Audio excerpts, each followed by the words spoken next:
이곳은 나이 들어가는 마음을 조용히 들여다보는 시간, 마음 사색입니다.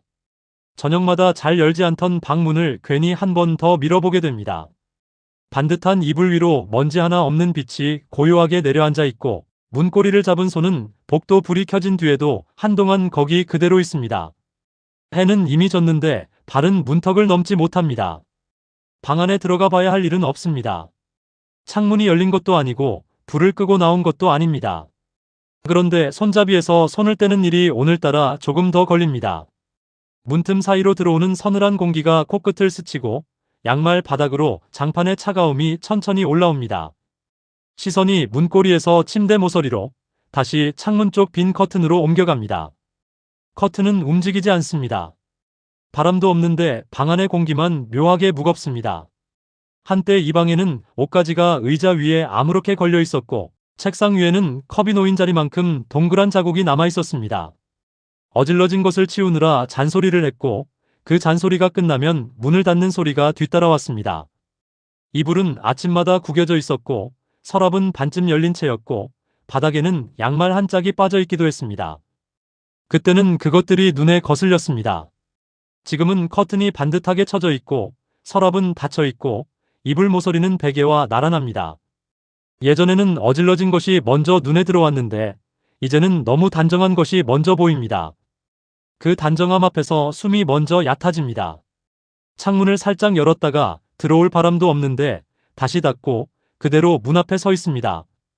이 방을 왜 이렇게 자주 들여다보는지 스스로에게 설명이 되지 않습니다. 거실로 돌아와 소파에 앉으면 냉장고 모터 소리가 유난히 큽니다. 예전에는 들리지 않던 소리였습니다. 사람이 있을 때는 이런 낮은 울림이 다른 기척 사이에 묻혔는데 지금은 그 위에 덮일 것이 없으니 모터의 진동이 거실 전체를 가볍게 누릅니다. 텔레비전을 켜도 채널을 돌리다가 멈추고 리모컨을 내려놓고 다시 집어들고 결국 소리만 작게 틀어놓습니다. 화면 속 사람들이 웃고 말하는 동안 눈은 텔레비전이 아니라 식탁 쪽 빈 의자를 보고 있습니다. 그 소리가 집을 채우는 것이 아니라 오히려 빈자리의 윤곽을 더 또렷하게 그려냅니다. 현관 쪽 신발장 아래에는 여분 슬리퍼가 놓여 있습니다. 끝에 가벼운 먼지가 앉아있는 것을 보면 꽤 오래 신겨지지 않은 것이 맞습니다. 허리를 숙여 집어들었다가 다시 내려놓습니다. 치워도 되는 줄은 압니다. 그런데 손이 결정을 마무리하지 못합니다. 신발장 안쪽 빈자리가 보이고 그 빈자리에 넣으면 될 일인데 손가락이 슬리퍼의 가장자리를 쓸기만 합니다. 신발장 문을 닫지 않은 채 한 박자 늦게 돌아서는 동안 센서등이 켜지며 발밑에 짧은 그림자가 생겼다 사라집니다. 복도 끝 회색빛 바닥이 길게 이어지고 그 위로 맨발의 감촉이 서늘하게 올라옵니다. 기다리는 것은 아닙니다. 누가 올 것이라고 생각하는 것도 아닙니다. 다만 정리를 끝내지 못하는 손이 그 사이에서 어디로 가야 할지를 아직 모르는 것처럼 보입니다. 문고리에서 손을 뗀 뒤에도 손바닥에는 차가운 감촉이 한동안 남아 있습니다. 방 안은 비어 있고 거실은 조용하고 현관의 슬리퍼는 제자리에 있습니다. 눈에 보이는 것은 달라지지 않았는데 이 집의 저녁이 예전과 같지 않다는 것을 몸이 먼저 알고 있습니다. 주말 점심즈음 찬장문을 열고 그릇을 꺼냅니다.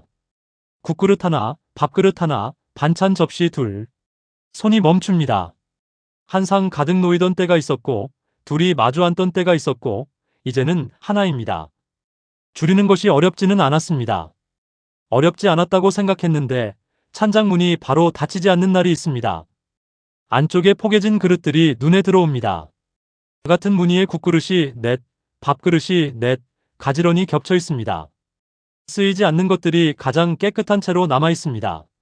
냄비 위에서 김이 오르고 국자를 든 손이 잠깐 공중에 머뭇거립니다. 덜어낼 그릇이 하나뿐이라는 것을 손이 머리보다 늦게 알아챕니다. 국을 담고 밥을 푸고 반찬을 옮기는 동안 손은 여전히 바쁘게 움직이는데 식탁 위에 놓인 것들은 금세 자리를 잡아버립니다. 예전에는 접시를 이리저리 밀어 공간을 만들어야 했는데 이제는 한쪽에만 놓아도 식탁의 반이 남습니다. 다 차려놓고도 앉기 전에 맞은편 의자 등받이를 한번 쓸어봅니다. 누가 앉을 자리는 아닙니다. 다만 손이 아직 예전의 리듬을 따라가고 있을 뿐입니다. 상차림은 줄었는데 손의 움직임은 줄지 않았습니다. 그 어긋남이 소리 없이 식탁 위에 놓입니다. 김이 식는 동안 혼자 앉은 쪽만 주방등 아래로 환하고 맞은편은 조금 어둡습니다. 마트에서도 비슷한 일이 벌어집니다. 냉장 진열대 앞에서 익숙한 간식을 집어듭니다. 작은 요거트 묶음, 예전에는 넉넉히 사두면 이틀이면 비었던 것. 카트에 넣으려다 손목이 공중에서 멈춥니다. 지금 냉장고에 넣어도 먹을 사람이 없습니다. 습관대로 집었지만 계산이 뒤늦게 따라옵니다. 다시 내려놓고 냉장문을 닫습니다. 카트 앞칸이 비어있고 그 빈칸이 유난히 넓어 보이는 오전입니다. 장을 볼 때 필요를 고르는 사람이었는데 어느 사이에 남아있는 습관을 다시 내려놓는 사람이 되었습니다. 필요는 이미 줄었는데 손은 아직 그 줄어듦을 천천히 배우고 있는 듯합니다. 당신도 집안의 어떤 문 앞에서 혹은 가게 진열대 앞에서 발이나 손이 예전 방향으로 먼저 움직인 적이 있으신지요? 필요가 아니라 습관이 먼저 손을 이끌고 머리가 뒤늦게 멈추라고 할 때, 그 짧은 간격 안에는 이미 바뀐 하루를 손이 아직 받아들이지 못한 시간이 들어 있습니다. 베란다에서도 그렇습니다. 건조대가 반쯤 비어 있고 옷걸이가 한쪽으로 몰려 있습니다. 빨래는 큰 수건 한 장과 잠옷 한 벌. 건조대를 완전히 접으면 될 일인데 손바닥으로 한쪽 복만 쥔 채 잠깐 멈춥니다. 빨래 집게가 바람에 탁 부딪히는 소리가 나고 그 소리가 지나간 뒤의 정적이 생각보다 깁니다. 베란다 쪽에서 밀려드는 냉기가 발목 언저리까지 닿습니다. 생활의 양이 줄었다는 것을 몸은 알고 있는데 줄어든 양만큼 빈자리가 더 선명해지는 아침이 있습니다. 상을 차릴 때 숫자를 세기보다 손이 먼저 예전의 자리를 기억하는 사람이 되었습니다. 방을 열 때 정리할 것을 찾던 사람이 너무 정리된 자리에 멈추는 사람이 되었습니다. 달라진 것은 집보다 그 안에서 내가 움직이던 생활의 결이었습니다. 문은 열려 있고 방 안은 단정합니다.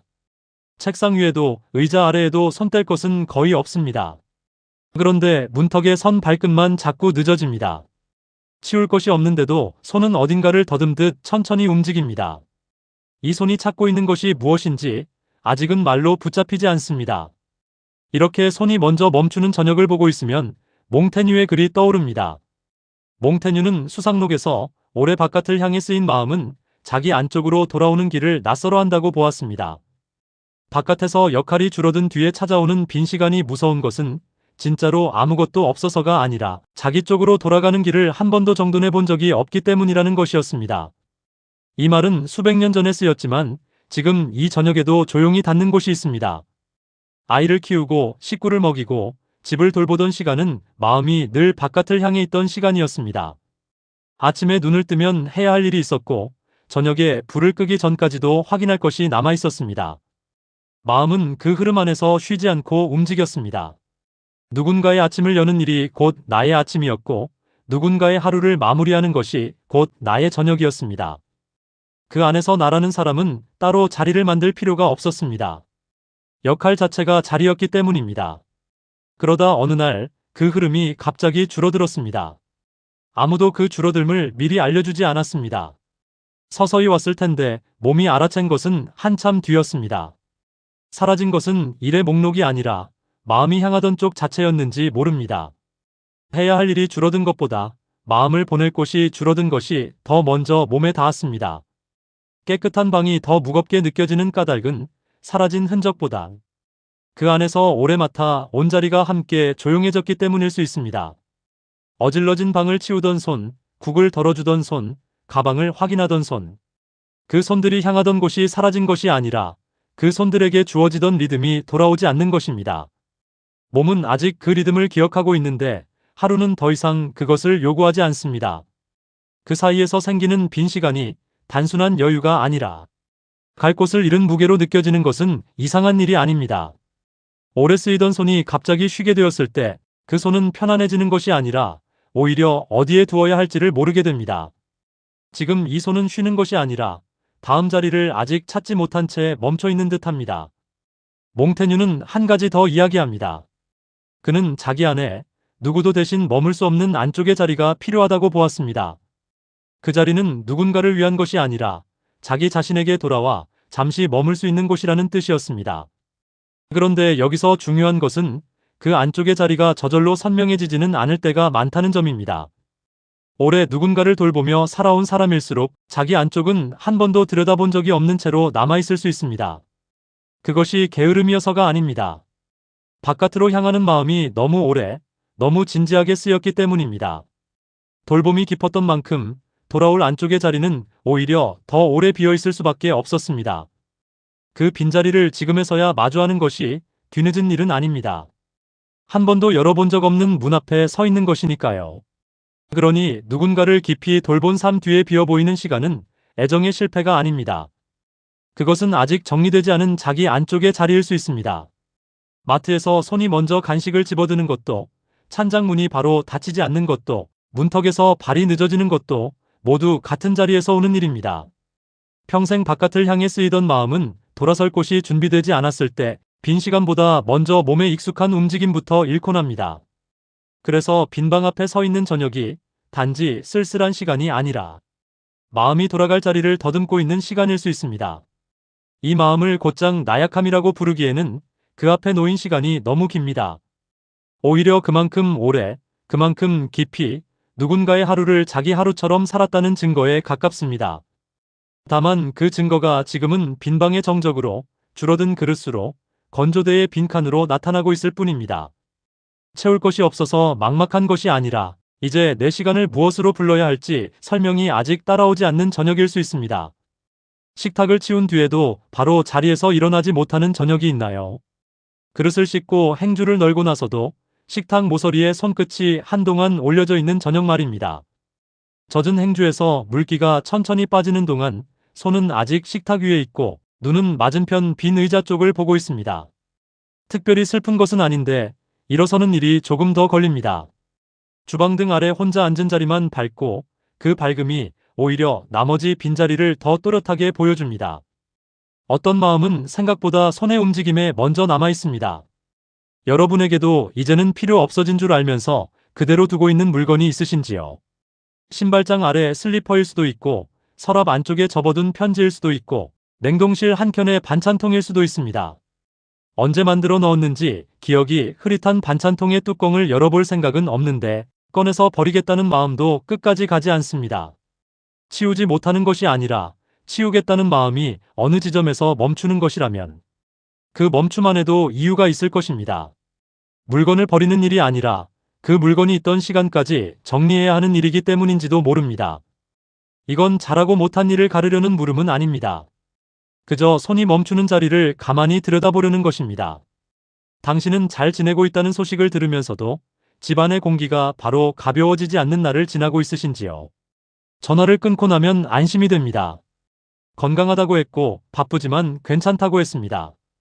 그런데 전화기를 내려놓은 뒤 거실이 조금 전보다 더 조용하게 느껴지는 순간이 있습니다. 통화 중에는 목소리가 집안을 채우고 있었는데 끊기고 나면 그 목소리가 빠져나간 자리가 더 넓게 느껴집니다. 안심이 되면서도 동시에 안심만으로는 채워지지 않는 자리가 있다는 것을 말로 꺼내기는 어렵지만 몸은 이미 알고 있을 때 그 마음을 서운함이라고 부르기도 어렵고 그리움이라고 부르기도 정확하지 않은 채로 저녁이 한 뼘 더 길어집니다. 대답이 바로 오지 않아도 됩니다. 여러분은 가까운 사람을 향한 마음과 내 하루의 정막이 서로 다른 방향으로 가는 순간을 느끼신 적이 있으신지요? 보고 싶은 마음은 줄지 않았는데 하루는 자꾸 조용해지고 그 두 가지가 같은 가슴 안에서 서로 다른 쪽을 당기는 저녁. 한쪽은 괜찮다고 말하고 다른 한쪽은 괜찮지 않다고 말하는데 어느 쪽이 진짜인지 자신도 잘 모르는 밤이 있습니다. 무엇을 더 했어야 했는지 따지려는 뜻이 아닙니다. 그저 마음이 어디에서 잠시 멈추는지만 같이 바라보려는 것입니다. 사물이 먼저 떠오르면 그쪽을 따라가 보셔도 됩니다. 당신은 누군가를 돌보는 일 말고 지금의 자신을 무엇으로 설명해야 할지 잠시 멈춘 적이 있으신지요? 엄마, 아버지, 할머니, 할아버지라는 이름 말고 그 이름들을 다 내려놓은 뒤에도 남아있는 나라는 사람이 어떤 모양인지. 거울 앞에 서도 이력서를 쓰듯 자신을 설명할 수는 없는데 그렇다고 아무것도 아닌 사람은 아닌 것 같은. 이름은 여럿이었는데 그 이름들이 하나씩 조용해진 뒤에 남아있는 자신의 윤곽이 아직 선명하지 않은 저녁이 있으신지요? 그 윤곽이 흐릿한 것은 자신이 희미해져서가 아니라 너무 오래 다른 이름 안에서만 살아왔기 때문일 수 있습니다. 설명되지 않는 머무름도 한 사람의 분명한 시간입니다. 여러분의 하루에는 아직 이름 붙지 않았지만 함부로 비어있다고 말할 수 없는 자리가 남아있으신지요? 정리된 방 안의 공기, 줄어든 장바구니, 혼자 앉는 식탁, 건조대의 빈 옷걸이. 그것들이 비어있는 것이 아니라 아직 다른 이름을 찾지 못한 채 머물고 있는 시간이라면 그 시간은 낭비가 아니라 아직 도착하지 않은 말을 기다리고 있는 자리일 수 있습니다. 어쩌면 오늘 우리가 바라보고 있는 것은 채울 것이 없어서 멈춘 저녁이 아닐 수 있습니다. 누군가를 위해 오래 살던 쪽에서 나에게로 시선이 천천히 돌아오는 시간, 그 시선이 아직 초점을 찾지 못한 채 방 안을 서성이고 있는 것일 수 있습니다. 그 서성임은 텅 빈 것이 아닙니다. 오래 바깥을 향해 있던 마음이 처음으로 안쪽을 보려 할 때 눈이 어둠에 적응하듯 시간이 필요한 것일 수 있습니다. 다만 아직 말이 늦게 따라오고 있을 뿐입니다. 돌아보면 하루를 채우는 일에 서툴렀던 적은 없었습니다. 아침이면 밥을 짓고 빨래를 돌리고 학교 갈 아이의 가방을 확인하고 저녁이면 국을 끓이고 이불을 펴고 내일 입을 옷을 꺼내두었습니다. 그 흐름은 누가 시켜서 만든 것이 아니었습니다. 마음이 자연스럽게 만들어낸 것이었고 그 안에서 하루는 빈틈없이 돌아갔습니다. 그런 하루를 수십 년 살았습니다. 그 수십 년 동안 하루가 비어있다고 느낀 적은 거의 없었습니다. 그러다 어느 날 흐름이 줄었습니다. 사라진 것이 아니라 줄었다고 말하는 편이 더 정확할 것입니다. 아침은 여전히 오고 밥은 여전히 짓지만 확인할 가방이 없고 꺼내둘 옷이 한 벌이고 저녁의 국은 작은 냄비 하나면 됩니다. 줄어든 흐름 사이에 생긴 빈 시간을 몸은 아직 어떻게 써야 할지 모릅니다. 그래서 손이 자꾸 예전 자리를 더듬는 것인지도 모릅니다. 문고리를 잡고 찬장 문 앞에서 멈추고 슬리퍼를 들었다가 놓는 것은 빈 시간을 몸이 나름의 방식으로 견디고 있는 모양일 수 있습니다. 그 머뭇거림은 어쩌면 몸이 아직 그 시간을 함부로 넘기지 못하고 있다는 쪽에 더 가까울지 모릅니다. 방 하나의 정적이 크게 들리는 날은 그동안 마음이 얼마나 오래 다른 사람 쪽으로 살아왔는지 보여주기도 합니다. 그것은 잘못이 아닙니다. 누군가를 향해 마음을 쓰는 일은 그 자체로 한 사람의 생을 단단하게 만들어 온 시간이었습니다. 줄어든 그릇수 앞에서 멈추는 손에는 하루를 오래 떠받쳐온 시간의 습관이 남아있고 치우지 못한 슬리퍼 하나에도 지나간 세월의 결이 조용히 접혀 있습니다. 다만 그 시간이 지나간 뒤 마음이 돌아올 자리가 아직 익숙하지 않을 뿐입니다. 그 문턱 앞에 머무름은 쉽게 설명되지 않아도 가볍게 지나갈 일이 아닙니다. 말로 다 꺼내지 못한 저녁도 한 사람의 진지한 시간으로 남습니다. 아무 일 없는 듯 보이는 하루 속에도 함부로 줄일 수 없는 마음의 무게가 있습니다. 그 무게를 바로 풀어내지 못해도 오늘의 저녁을 조금 다르게 바라보게는 합니다. 방을 바로 비우지 못해도 식탁수를 아직 완전히 줄이지 못해도 시간은 저마다의 속도로 움직입니다.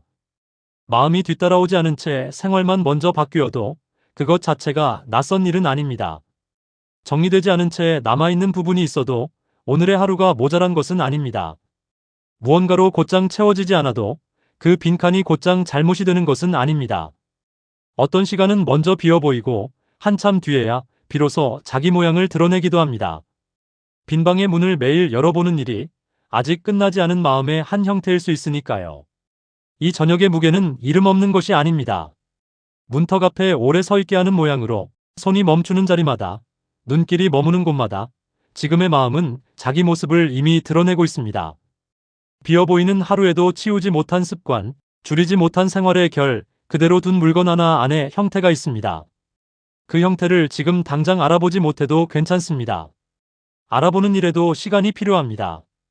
그리고 그 시간을 보내고 있다는 것 자체가 자신을 함부로 다루지 않고 있다는 증거일 수 있습니다. 오늘도 방은 조용했지만 그 앞에 선 마음까지 비어 있었던 것은 아니었습니다. 문을 닫고 복도로 나온 뒤에도 손에 남는 문고리의 차가움처럼 어떤 시간은 그렇게 천천히 오래 이해됩니다. 사라진 것만 남은 저녁이 아니라 아직 말이 붙지 않은 마음이 머물던 저녁으로 남을 수 있습니다. 여러분은 요즘 집안에서 이상하게 오래 시선이 머무는 곳이 있으신지요? 그곳이 어디든 그 시선 안에 지금의 마음이 조용히 서 있을지 모릅니다. 이 이야기가 당신의 하루 한켠에 잠시 머물렀다면 표시 하나 남겨두셔도 괜찮습니다. 이 시간들이 가끔 필요할 때 다시 만날 수 있도록 이어져 있겠습니다. 이곳은 마음 사색이었습니다.